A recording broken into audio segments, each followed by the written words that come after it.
3nm की chipsets के बारे में बात करने से पहले मैं आपको बता दूं कि क्यों 5 नैनोमीटर के चिपसेट्स हैंग कर रहे हैं, हीट कर रहे हैं आज की डेट में भी। जैसे कि Qualcomm का स्नैपड्रैगन 888 हो गया और एक्सिनोस का 2100 हो गया।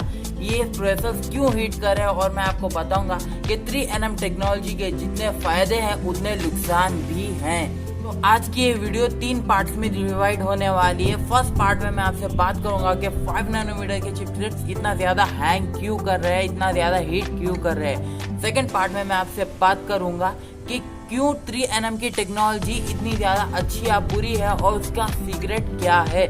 और थर्ड पार्ट में मैं आपसे कंक्लूजन और इन सब प्रॉब्लम्स का सलूशन भी बताऊंगा। तो 5 नैनोमीटर के चिपसेट्स का इतना ज्यादा हीट करने का रीजन ये है कि नैनोमीटर जितने कम होते जाते हैं उतने ज्यादा एक चिप में उन्हें बढ़ा दिया जाता है। यानी आप समझिए, अगर कोई 7 नैनोमीटर का प्रोसेसर है तो उसमें 7 नैनोमीटर के बाद ही एक ट्रांजिस्टर लगेगा।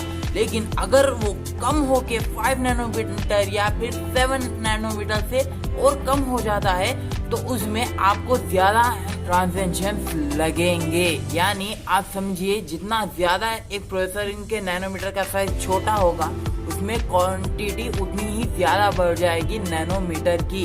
जी हाँ, अगर किसी प्रोसेसर में 5 नैनोमीटर का आर्किटेक्चर है तो उसमें सोचिए कि 1200 ट्रांजिशंस है, मगर अगर वो कम होकर 5 नैनोमीटर पर आ जाता है तो उसमें 1200 से ज्यादा 1500 या फिर 1700 ट्रांजिशंस भी लग सकते हैं, जिसकी वजह से फोन को काफी ज्यादा पावर बढ़ानी पड़ती है।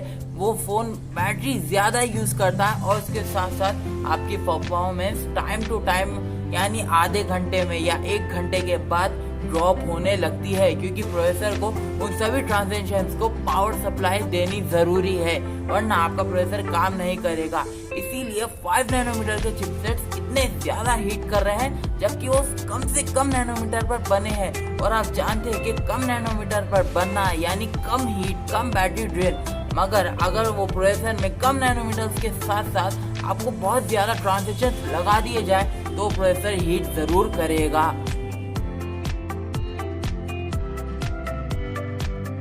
तो अब जरा बात कर ली जाए 3nm के चिपसेट्स और उनके सीक्रेट के बारे में। तो आप सोचिए क्या ये रियलिटी है कि स्नैपड्रैगन ने अपने पुराने प्रोसेसर स्नैपड्रैगन 888 में जो टेक्नोलॉजी यूज की थी उसमें आपको 1 बिलियन से लेके 2 बिलियन के बीच में ट्रांजिशन यूज किए गए थे, जो कि एक बहुत बड़ा नंबर है ट्रांजिशन के मामले में।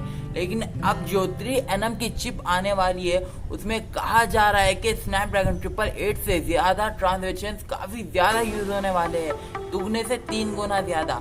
उसमें आपको रिपोर्ट्स तो यही कहती है जो स्नैपड्रैगन का जो 3nm का प्रोसेसर आएगा 900 सीरीज में, उसमें आपको 3.7 बिलियन ट्रांजिशंस तक देखने के लिए मिल सकते हैं, जो कि एक बहुत ज्यादा बड़ा नंबर है किसी भी प्रोसेसर के लिए। तो नैनोमीटर को छोटा से छोटा करने के बाद जो प्रॉब्लम्स आती है, कंपनी उसको एक ही तरीके से टेक ओवर कर सकती है। वो तरीका है कि चिपसेट को और भी छोटा कर दिया जाए। जी हाँ, चिपसेट को या फिर उस परफॉर्मेंस पार्ट को कंपनी को और छोटा करना होगा इस प्रॉब्लम को टेक ओवर करने के लिए। आपको पता है कि 5 नैनोमीटर पे जो स्नैपड्रैगन 888 और एक्सिनोस 2100 जो बने हैं वो इतना ज्यादा हीट इसीलिए कर रहे हैं क्योंकि उनकी साइज अपने प्रीवियस जनरेशन के प्रोसेसर्स जितनी ही है, उनकी साइज कम या फिर ज्यादा नहीं हुई है। अगर वो उनकी साइज ज्यादा कर देते तो वो और ज्यादा हीट होते, और अगर कम कर देते तो हीट नहीं होते। आपको पता है कि एप्पल A14 बायोनिक चिप भी 5 नैनोमीटर की टेक्नोलॉजी पर ही बनी है, मगर वो हीट नहीं कर रही, इसीलिए कि उन लोगों ने अपनी चिपसेट को पहले से ज्यादा छोटा कर दिया है ताकि कम ट्रांजिशन उस चिपसेट में यूज हो। मगर दूसरी कंपनियों ने ट्रांजिशन को बढ़ा दिया है, ना कि कम किया है। नैनोमीटर को तो चलो ठीक है कम किया हीटिंग और बैटरी ड्रेन को कम करने के लिए, लेकिन अगर आप ट्रांजिशन को बढ़ा दोगे तो हीटिंग के साथ साथ बैटरी ड्रेन भी उतना ही होगा। इसीलिए एप्पल की अपनी नई चिपसेट में एप्पल ने ये टेक्नोलॉजी यूज की है कि वो नैनोमीटर तो चलो ठीक है वो कम कर रहे हैं, लेकिन उसके साथ साथ वो ट्रांजिशन भी कम कर रहे हैं और चिपसेट का साइज भी कम कर रहे हैं ताकि हीटिंग कम हो, बैटरी ड्रेन कम हो।